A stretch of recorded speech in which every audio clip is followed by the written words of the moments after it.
Beautiful. Wow, it's beautiful. It's the first renderings of what we're doing. So I want to wish everybody a big hello and Merry Christmas and welcome to Mar-a-Lago for this exciting announcement of the new Golden Fleet. We're calling it the Golden Fleet that we're building for the United States Navy. As you know, we're desperately in need of ships. Our ships are, some of them have gotten old and tired and obsolete, and we're going to go the exact opposite direction. We're delighted to be joined by Secretary of War Pete Hegseth, who's doing a fantastic job, and Secretary of the Navy John Phelan. Marco Rubio is here, who gave a great few words toward the end of last week. He spoke for a couple of hours on what a good job we're doing, which is true. As Commander-in-Chief, it's my great honor to announce that I have approved a plan for the Navy to begin the construction of two brand new, very large, the largest we've ever built, battleships. You know, you used to build the Iowa, the Missouri, the Wisconsin, the Alabama, many others. We had big battleships. These are bigger, but they will have 100 times the, they'll be 100 times the force, the power, and there's never been anything like these ships. These have been under design consideration for a long time, and it started with me in my first term, because I said, why aren't we doing battleships like we used to?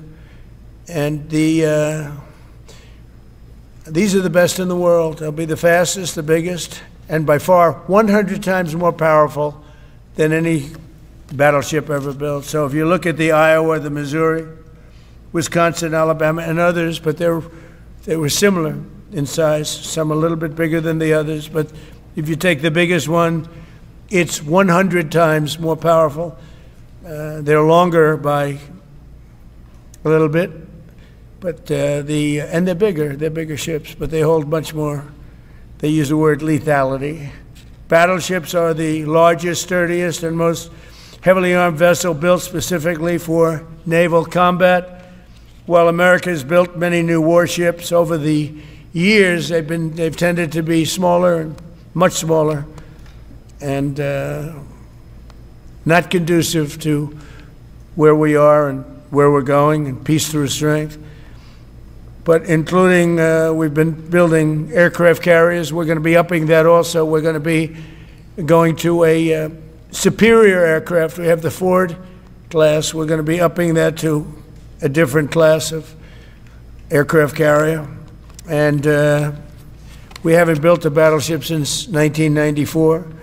These cutting-edge vessels will be some of the most lethal surface warfare ships. They will be actually the most ever built other than our submarines. We have submarines which will have, in many ways, even more lethality, and we have many of them under construction.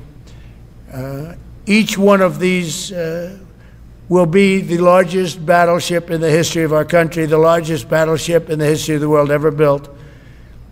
And again, it's 100 times more powerful than the previous Iowa class, it's called. Those are the big ones that you'd see on a show. Victory at Sea. I don't know if anyone's seen Victory at Sea, but it was a classic. They'll help maintain American military supremacy, revive the American shipbuilding industry, and inspire fear in America's enemies all over the world. We want respect. We're going to have it. We already have it. We're more respected now than we ever were. A year and a half ago, they laughed at us. Now they respect us again at levels that they've never respected us. We envision that these two ships, we're talking about 10, but we're going to start with 2, and we're going to quickly morph into 10. And ultimately, we think it's going to be anywhere from 20 to 25 of these. But we're starting with the first 2 immediately, and we're going to then be very quickly involved with, I think, we're going to do another 8. And then we're going to ultimately, and pretty quickly, have a total of about 20 to 25. We'll make that determination.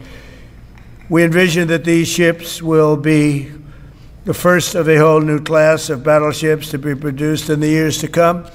From Theodore Roosevelt, the Great White Fleet, you remember that, the Great White Fleet, to the legendary USS Missouri, whose massive guns helped win World War II. America's battleships have always been unmistakable symbols of national power. We stopped making them for whatever reason, I don't know. And I want to congratulate John Thalen, who is your Secretary of the Navy. He came to me the first day we met. He talked about battleships, and I said, "You're absolutely on the right track." He said, "Why are we doing other things? We have missiles, which are much more expensive." By the way, these battleships have tremendous numbers of missiles, but they also have guns. And in many ways, guns can do the trick just as well as missiles at a tiny fraction of the cost. Once completed, these new 30 to 40,000 ton plus vessels will be the flagships of the American naval fleet, and there has never been anything built like them. And I just want to,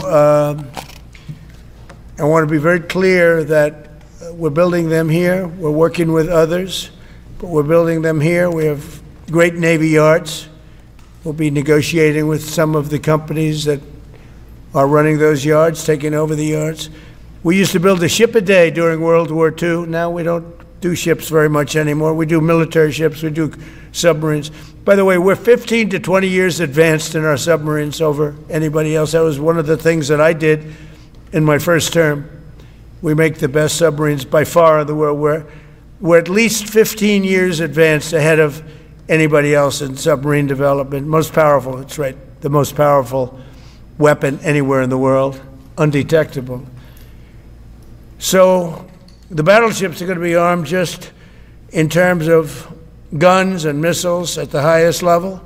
They'll also have hypersonic weapons, many hypersonic weapons, state-of-the-art electric rail guns, and even the high-powered lasers that you've been starting to read about. We have lasers where you aim the laser at a target, it just wipes it out.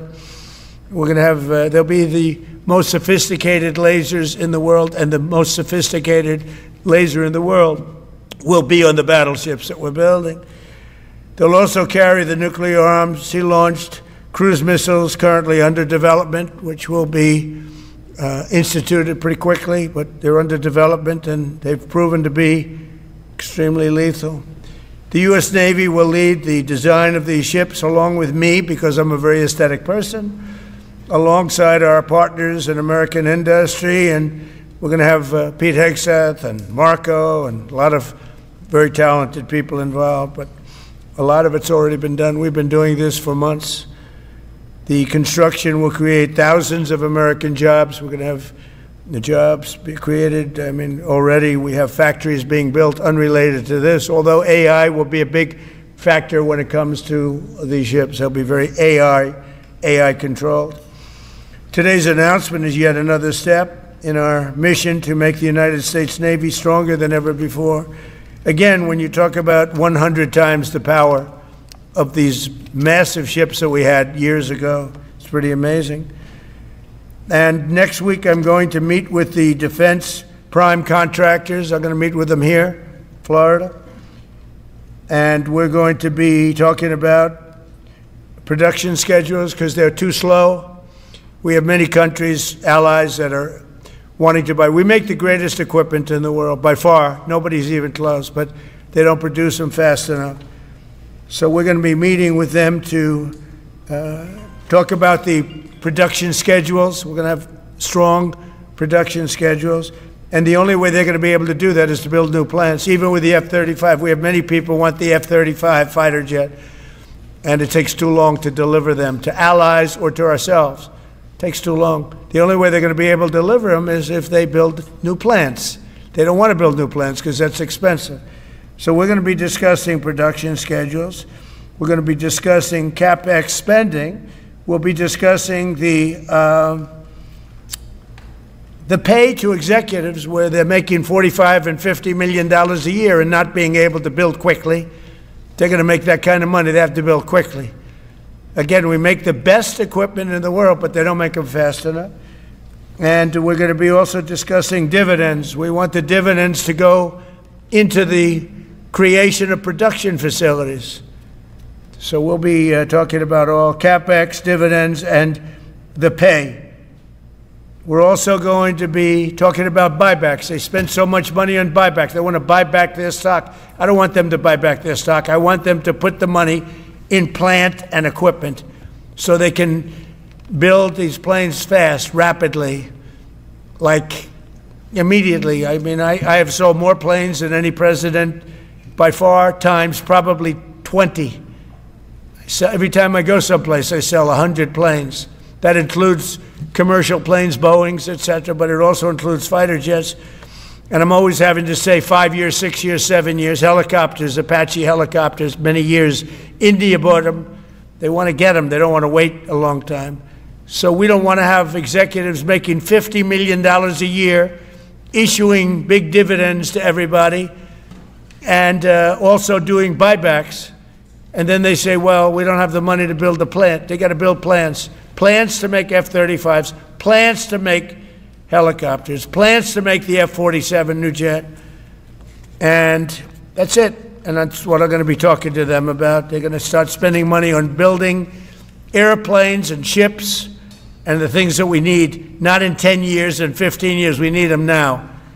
And we're strong about it. Last week, the Navy announced a brand new class of frigate, and they're going to be working with the South Korean company. Hanwha, a good company, recently agreed to invest $5 billion in Philadelphia Naval Shipyard. We're opening up the Philadelphia Shipyard, once a great yard. Now it was a long time ago decommissioned, but now it's reopening. Working with the Navy and working with private companies. The record-setting defense bill I signed last week authorized $26 billion to build new ships, including destroyers and various others. We already have a lot of submarines, as you know, under construction. We're building a lot of submarines. I tell you, to be exact, we have right now 15 submarines under construction or ready to start.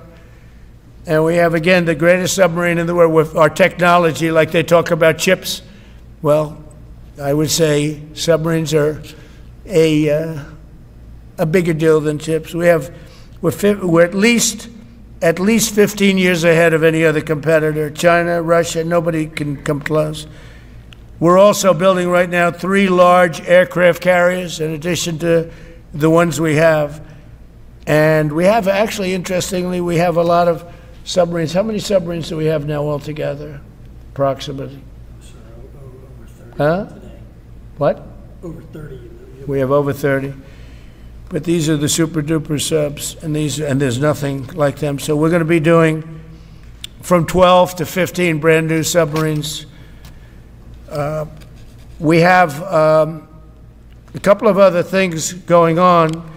We'll be building other elements of Navy. We'll be fixing up headquarters. We'll be fixing up places for our great sailors to live. And we're going to be working very hard with companies, but we're also going to be penalizing companies that aren't doing a good job. For instance, when they built the Ford, Gerald Ford, the cost overruns were ridiculous. That was done in Norfolk, Virginia. We're going to be talking about that with that company. The cost overruns were out of control. In World War II, the United States built upwards of 4 ships per day. Can you believe it? 4 ships a day, on average. And now there weren't all big warships, but there were ships, freighters, tankers. And it's a tragedy that we allowed this incredible capability to just go astray. We don't do that much anymore. We do build our warships, but that's about it. But that's a lot. We're going to restore America as a major shipbuilding power. We're going to ensure the USA is the most powerful fleet anywhere in the world, and long into the future, with battleships helping lead the way, and the submarines that, again, nobody competes with us on submarines. So I just want to thank everybody, and I'd like to ask Secretary Hegseth to say a few words, followed by the Secretary, but if you would, Secretary of the Navy. But Pete's doing a fantastic job. By the way, we have drugs are down 96.2% coming into the United States, 92.6 by sea, and soon we'll be starting the same program on land. The land is much easier, but every one of those boats that we knocked out saved 25,000 lives. So we save 25,000 lives every time we knock out one of those boats with the drugs pouring in. And you just have to see it. I mean, people say, oh, gee, do you think it was really drugs? Well, just take a look. Bags all over the place. That's not fishing equipment. There's no fishing rods on those boats.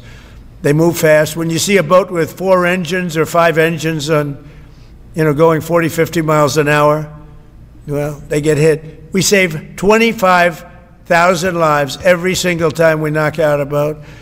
And it's over 96% stopped by sea. We're trying to figure out who the other 4% are, frankly. And we're going to have the same success, but even quicker, because it's much easier on land. If they want to come by land, they're going to end up having a big problem. They're going to get blown to pieces, because we don't want our people poisoned. 300,000 people died, probably last year 300,000. A lot of people say it was 200. Somebody said last night, it was only 175,000 people.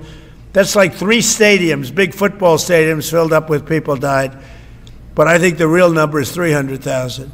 We're not going to have that anymore. So we're doing a great job, and we enjoy doing it. Our border is secure. Our country is strong.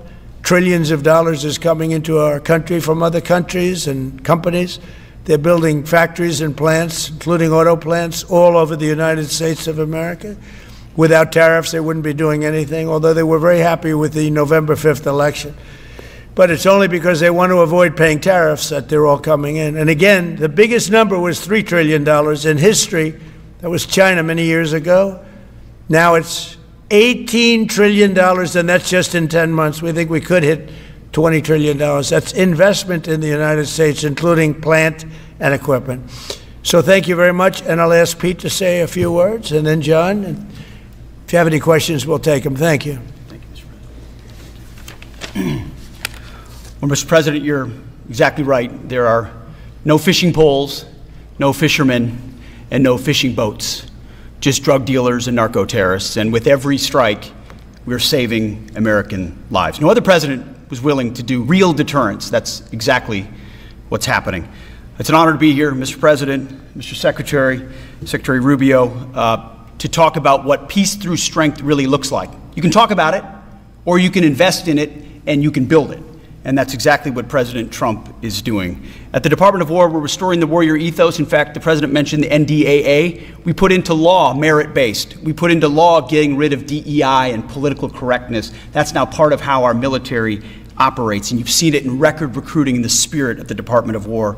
We're rebuilding the military. President Trump did it once. He's doing again with historic investments today in shipbuilding. And we're reestablishing deterrence, whether that's at the border, whether it's through Golden Dome, what happened with Midnight Hammer and what Iran found out, those drug boats, and of course the Houthis opening up the shipping lanes. American strength is back on the world stage. And the announcement of the Golden Fleet, anchored by new battleships, the biggest and most lethal ever, accomplishes all 3 of those things and marks a generational commitment to American sea power. Across the entire department, we are developing new operational concepts, deploying cutting-edge technologies, and making major investments, including in our Navy. This is happening in all domains, including space, as the President has talked about before anyone else. So it's the highest of domains and the lowest of domains under sea, and especially today in sea power, that always has to be decisive, has been in the history of America, and will continue to be under the leadership of President Trump. We will make sure that anything that flows from our country and with our allies flows freely and uncontested. New and better ships will provide that deterrent today and for generations to come. This new class, these new investments, will be the types of things that for decades, for centuries, the American people will look back and thank President Trump for having the vision and the willingness to invest right now in capabilities we need today, tomorrow, and long into the future. So, Mr. President, thank you for this investment, and I'll hand it over now to the Navy Secretary.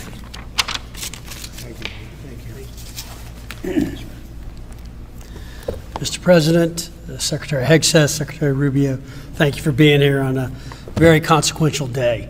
From my very first conversation with President Trump about serving as a Secretary of the Navy, he's talked about the great Iowa-class battleship and why America doesn't build ships anymore with that kind of offensive firepower that takes the fight to the enemy.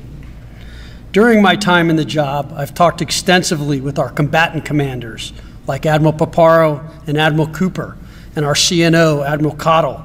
And what I've learned is that not only is the President's idea a good one, it's something that Navy desperately needs and now has a formal requirement for.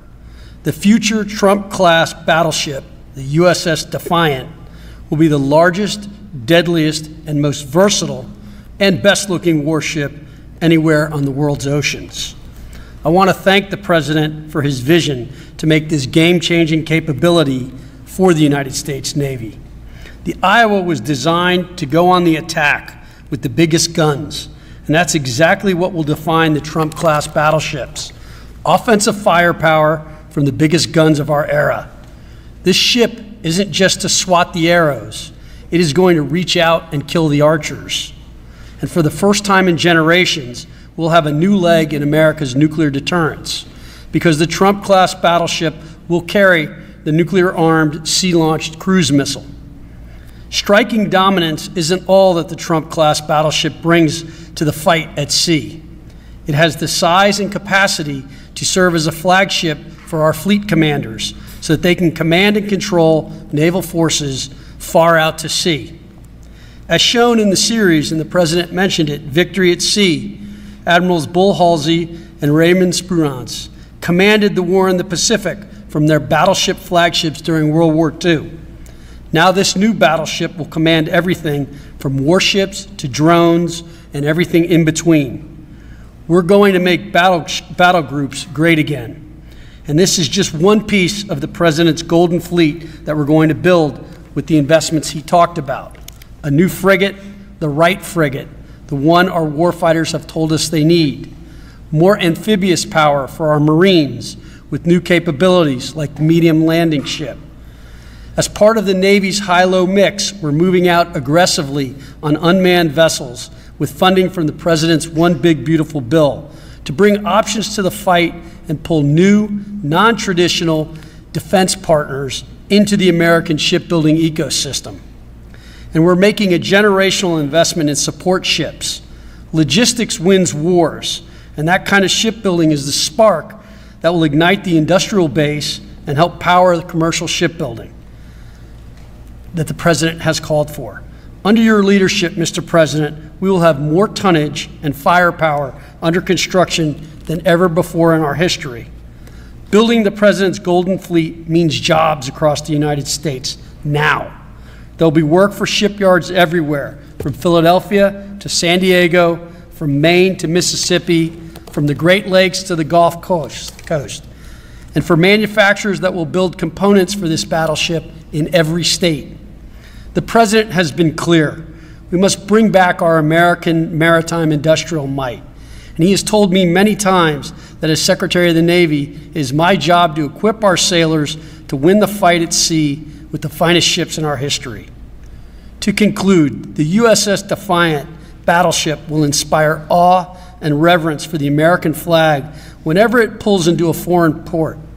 It will be a source of pride for every American when it brings home our brave sailors who will sail defiant, raise their fists, and say, "We are peace through strength." And our adversaries will know when the Trump-class USS Defiant appears on the horizon, American victory at sea is inevitable. Thank you, Mr. President. Now when a conflict arises, you are going to ask not one, but two questions.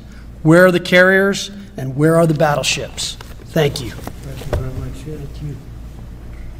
I just want to mention that John Phelan is one of the most successful businessmen in the country, in our country. It's been a tremendous success, and he wanted to do this, and for nothing. He's taken probably the largest salary cut in history, but he wanted to do it. He wants to rebuild our Navy, and you needed that kind of a brain to do it properly. So I just wanted to give you a little information on him, which is probably enough. But one of the most successful men in the country, and he's that because he understands it, and he understands finance in addition to what we're talking about. Somebody who's doing a fantastic job is Marco Rubio, Secretary of State. And Marco, maybe say a few words, and then we'll answer some questions. Thank you. Thank you, Mr. President. And I don't have much to add. This is a phenomenal presentation. Thank you, Mr. President. This is American industrial power returning. This is the ability, once again, to rebuild, to have industry in the United States. This is generational in the change, not just in terms of applying American war power, increasing our ability to protect the seas. The U.S. Navy is the single biggest source of peace in the world of all of our forces because it gives us a global footprint.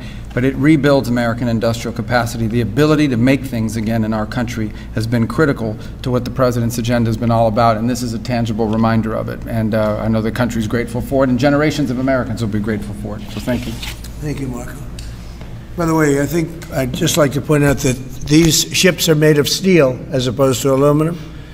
It's a big difference, as you know. Battleships, the great battleships, had 6- and 7-inch steel hulls, and these are going to be likewise made out of very powerful steel. Our steel industry is coming back very strongly, by the way.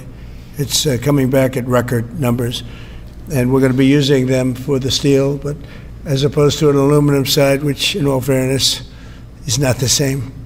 So, John, we're going with all steel, I understand. And that's going to be something that people are surprised. More expensive, but not even comparable in terms of the importance and the strength. Yeah, please. What's your timetable for these first two ships? And do you see them as a counter to China? We're going to start almost immediately, and we'll probably talk in about 2.5 years. And in terms of the mission, do you see it as a counter to China? It's a counter to everybody. It's not China. We get along great with China. I have a great relationship with President Xi. And not China. It's just everybody. You don't know who comes along. But we just wanted peace through strength. Hopefully we never have to use them. But there will never be anything built like these. Think of it. Those battleships are incredible. These have 100 times the power. Think of that. I mean, and they were big and they were powerful. You know, I thought about taking some that are in dry dock and changing them. And then when I said that, you know, if we did, would be about, we could increase, if we doubled them, they'd be at like just a tiny fraction of what one of these was. This is the new technology, which is incredible. So we decided pretty early on not to do that. Yeah, please. Mr. President, Julio Rosas with Most Peaceful Media. You just referenced the lower amount of illegal drugs that are coming by sea, and you just said that you're going to start that same program on land soon. Are you just referring to Venezuela, or are you referring to other countries in Latin America? Anywhere drugs are pouring in, anywhere, not just Venezuela. No. Yes. Speaking of Venezuela, oil. What are we going to do with the oil that we have? Going to do with what? The oil that has been seized. The United States seized 1.9 million barrels of oil on December 10th. We're going to keep it. We're keeping it. Where's it? Are we going to sell it or put it in the strategic oil reserve? Maybe we'll sell it. Maybe we'll keep it. Maybe we'll use it in the strategic reserves. We're keeping it. We're keeping the ships also. Yeah, please. About Venezuela, sir, have you spoken to American oil companies that have had their assets seized about what a post-Maduro Venezuela would mean for them, what coming back and restarting operations? The big ones, yeah. I have. Yeah, please. Why do you feel like this initiative was neglected for so many years, and does this come amidst the rising tensions between the U.S. and Venezuela? We're talking about with Venezuela? Yes. Well, you had a different kind of a president before me. They didn't mind being ripped off. They didn't mind being robbed. They didn't mind drugs pouring into our country. They didn't mind the jails of Venezuela and Trinidad being emptied into the U.S., where they take over Colorado and other places. I do mind. So you had a different kind of a president. I hope people are enjoying it because we've never been respected more than we are now. Yeah, please. Thank you. Thank you, Mr. President. Were you surprised by the number of photos of Bill Clinton in the Epstein files? And can you commit to their by full... What? And were you surprised by the number of photos of Bill Clinton in the Epstein files? And can you commit to their full release by the end of the year? Some of the victims were protesting that too many of them were redacted. I know there are a lot of people that are angry about all of the pictures of other people, you know, but I think it's terrible. Look, I like Bill Clinton. I've always gotten along with Bill Clinton. I've been nice to him. He's been nice to me. We've always gotten along. Respect him. I hate to see photos come out of him, but this is what the Democrats, mostly Democrats, and a couple of bad Republicans are asking for. So they're giving their photos of me, too. Everybody was friendly with this guy. either friendly or not friendly, but they, you know, he was around. He was all over Palm Beach and other places. The head of Harvard was his best friend, Larry Summers, and Bill Clinton was a friend of his. But everybody was. I actually threw him out of Mar-a-Lago, and as a person that was in Mar-a-Lago, I threw him out. Mar-a-Lago, this is Mar-a-Lago. It's the hottest place I think it's the hottest place in the world, but it's the hottest place in Florida. And everybody would come here. He'd come here. We actually threw him out. But no, I don't like the pictures of Bill Clinton being shown. I don't like the pictures of other people being shown. I think it's a terrible thing.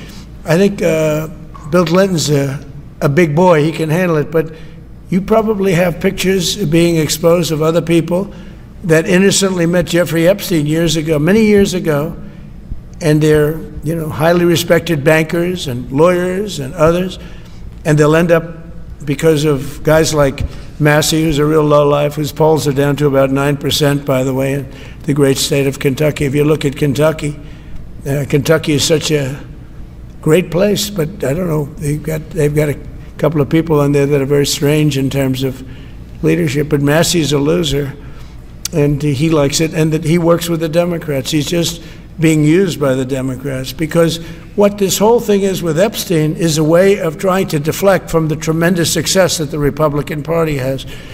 Like, for instance, today we're building the biggest ships in the world, most powerful ships in the world, and they're asking me questions about Jeffrey Epstein. I thought that was finished. I believe they gave over 100,000 pages of documents, and there is tremendous backlash. It's an interesting question, because a lot of people are very angry that pictures are being released of other people that really had nothing to do with Epstein, but they're in a picture with him because he was at a party, and you ruin a reputation of somebody.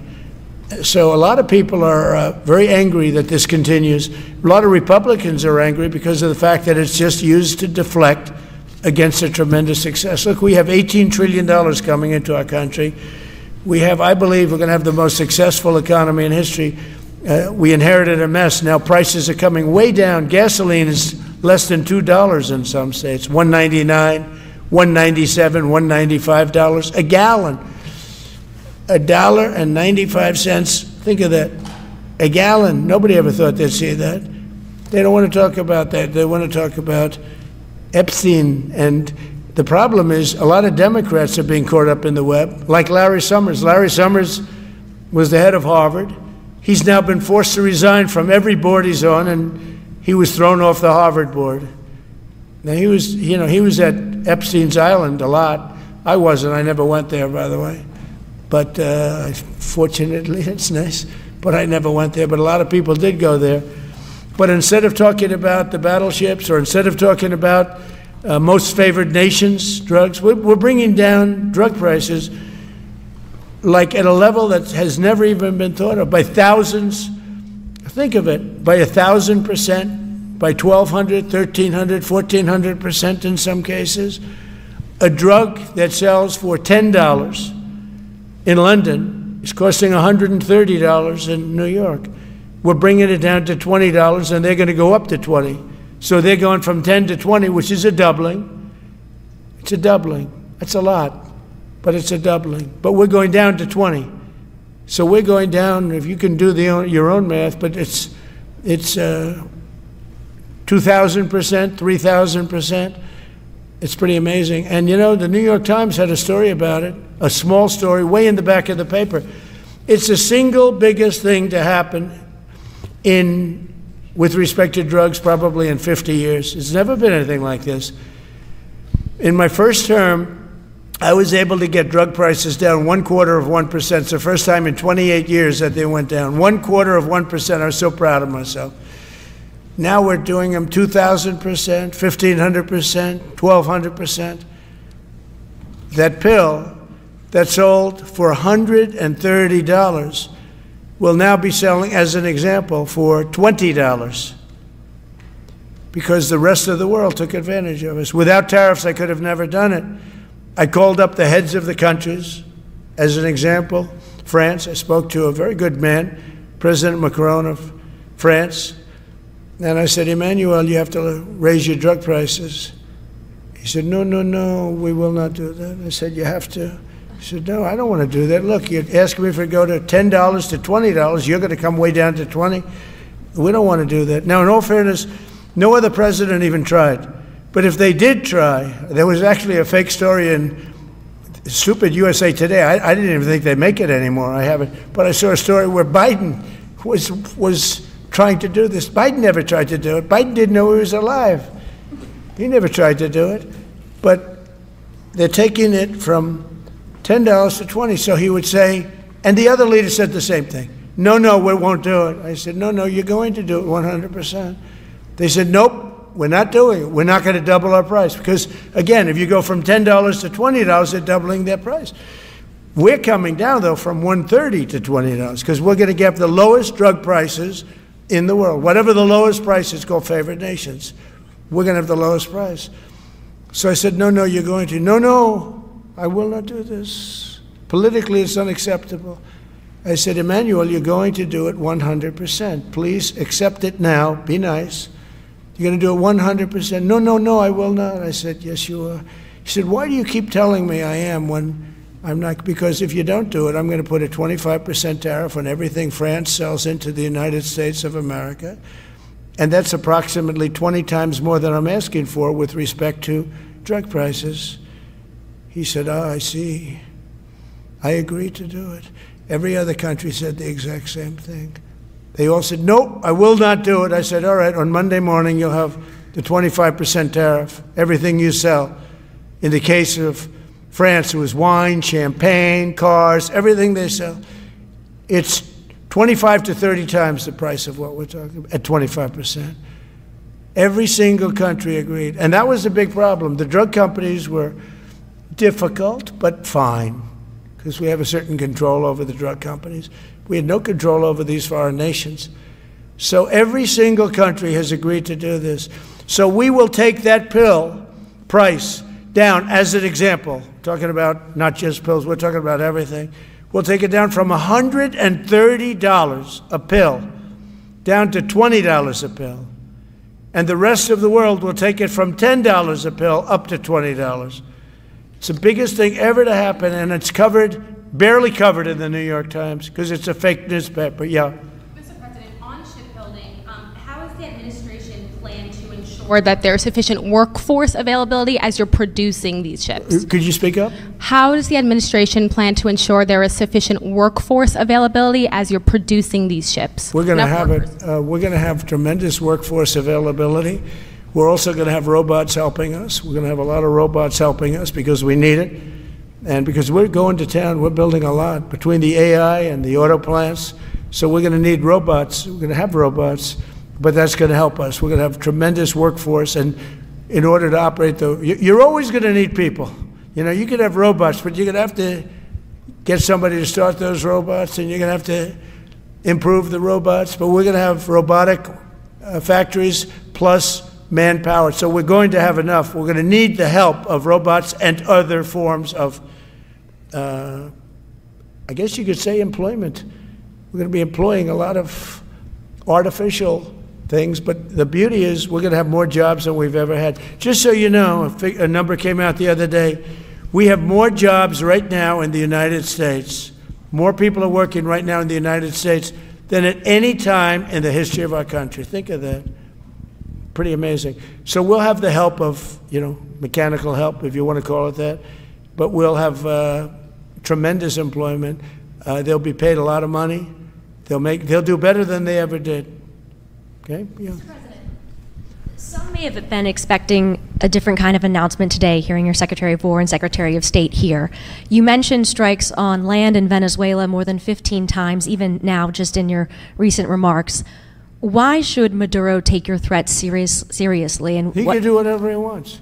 What's your end Maduro? game? What's your end game? There's no answer. He can do whatever he wants. I mean, we have a massive armada formed, the biggest we've ever had, and by far the biggest we've ever had in South America. He can do whatever he wants. It's all right. Whatever he wants to do. If he wants to do something, if he plays tough, it'll be the last time he's ever able to play tough. But they sent their prisoners into us. They sent people from jails, prisons. They sent people from mental institutions and insane asylums into the United States, just walked right in because Biden had an open border policy. What the Biden administration did to our country can never be forgotten. They took in millions and millions, 25 million people over the course of 4 years. Many of those people were murderers and drug dealers, prisoners, rough prisoners, 11,888 murderers. More than half of them killed more than one person. They came into our country. Now, I spoke to Christine Noem today. I spoke to Tom Homan today. He came down to see me. And we had a great meeting. They've done an amazing job. We're getting them out. We're getting them out very fast. But this should have never happened. But Venezuela was one of the... Venezuela took advantage of the open borders that Biden created more than any other country. Tren de Aragua, we had gangs all over. Look, I mean, you have a very weak governor in Colorado. Look what happened in Colorado, where they would occupy apartment houses. And he didn't want to do anything about it because he was scared. Any other questions? Yeah, go ahead, please. So in response to the United States taking sanctioned oil from Venezuela, Colombian President Gustavo Petro criticized the United States by saying, well, the Southwest is stolen land and that it should be returned to Latin America. I just wanted to know what your response to that is. Well, he has to watch because, you know, he's got drug factories. They make cocaine in Colombia. And he's no friend of the United States. He's very bad guy. And he's got to watch his ass because he makes cocaine and they send it into the United States of America from Colombia. We love the Colombian people. I love the Colombian people. They're great people, energetic, smart, great.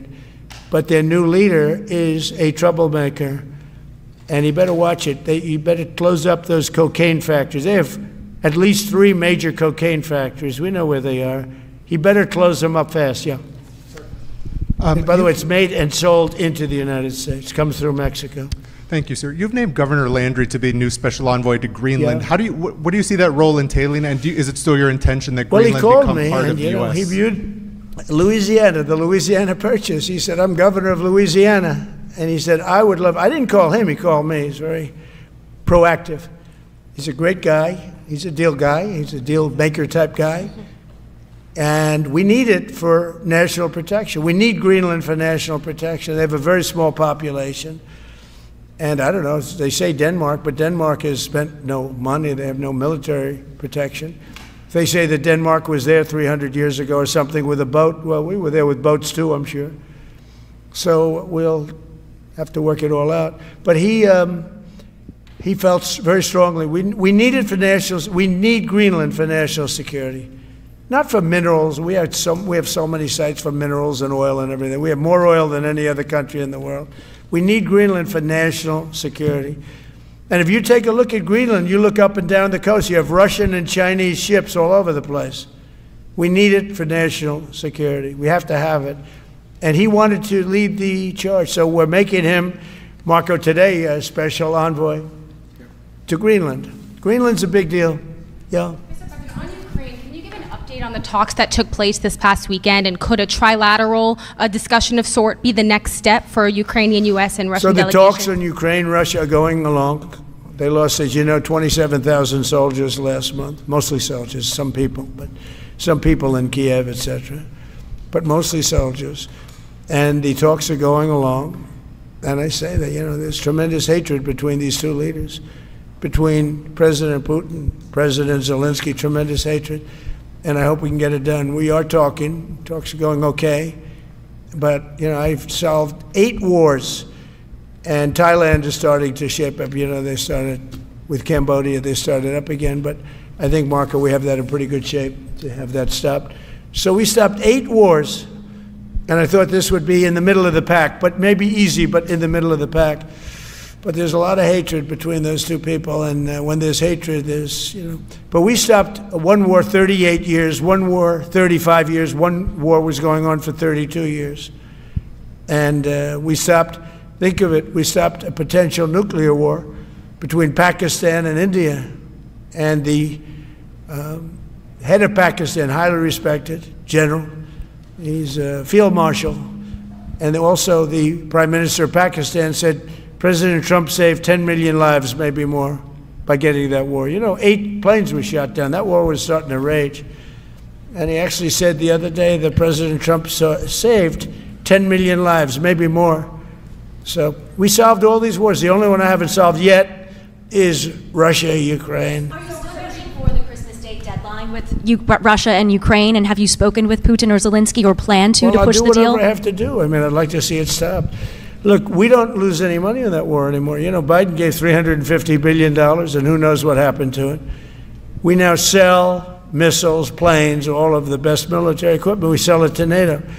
We got NATO to go from 2% GDP to 5%. Nobody believed that to this day. Nobody's going to write that, but nobody believed it. And they take that money and they pay it to the United States for weapons. So we sell weapons to NATO. We sell full price. We sell weapons to NATO, and NATO takes those weapons and probably distributes them, but gives a lot of them to Ukraine. So we don't lose any money like we did with Biden. He was spending money like a fool. He was a fool. What he did to our country is so horrible. But he gave $350 billion between cash, gave a lot of cash, $350 between cash and weapons. You remember at the beginning of that whole thing, I gave them javelins. Javelins are the anti-tank busters. And President Obama at the time gave them sheets. I gave them javelins. They gave them sheets. But you know, the bottom line is time for, I think they're all tired of that war. Everyone's tired of that war. It's got to stop. Yeah, please. The U.S. was in active pursuit of a sanctioned oil tanker yesterday. Are you able to share what became of that tanker? Was the U.S. able to seize it? No, it's moving along, and we'll end up getting it. Yeah, we're actually pursuing it. Can you imagine? Because it came from the wrong location. It came out of Venezuela, and it was sanctioned. Yeah, please. The ultimate goal in Venezuela to force Maduro from power.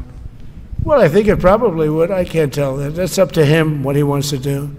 I think it would be smart for him to do that. But again, we're going to find out. Look, Venezuela did terrible things to the United States. They sent hundreds of thousands of people, millions of people, into our open border. They sent their criminals, they sent their prisoners, they sent their drug dealers, they sent their mentally insane and incompetent people into our country, more than any other country. Others did too. The Congo did. Others did too. And we just let them come right in because we were run by a stupid president. But you don't have a stupid president anymore. Mr. President, have you set up the meeting with the health care insurers just yet? And what are you hoping to get? How I'll be setting it up. I think costs? we're going to meet with the healthcare insurers, the insurance companies. So what I'm asking for in healthcare is very simple. Obamacare is a disaster. I call it the Unaffordable Care Act. Unaffordable as opposed to, it's unaffordable. They're going to have a tremendous increase in premiums, which is Obamacare, which is them, the Democrats' fault. They'll try and blame Republicans. It has nothing to do with us. It's the Democrats' fault. What I want to do is we spend hundreds of billions of dollars a year that go to insurance companies. I want that money to go to the people and let the people buy their own health care. And everybody loves it. It's become our issue.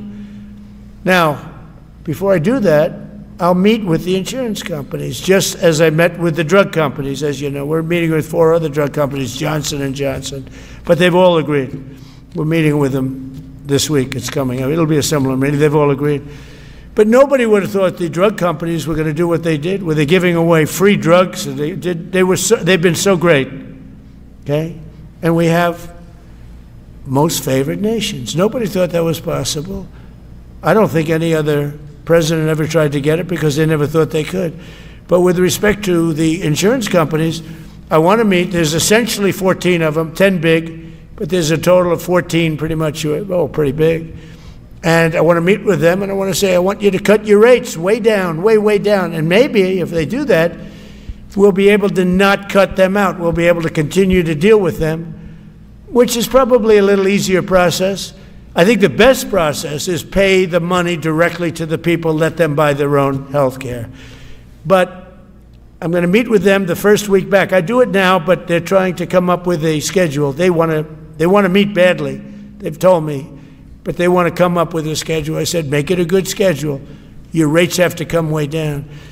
We're also going to meet with other insurance companies because under Biden, the insurance rates have gone through the roof. Auto insurance, home insurance. I mean, insurance companies are making far more than they're entitled to make. So we're going to be doing that. But just in the meantime, we'll be meeting with the insurance companies in the first week, the first few days back in Washington, because they're trying to come up with a proposal that will satisfy me. Thank you very much, everybody. Appreciate it. I hope you're going to enjoy the battleships. They're going to be beautiful. Thank you. And have a great Christmas if I don't speak to you. Thank you very much. Thank you very much.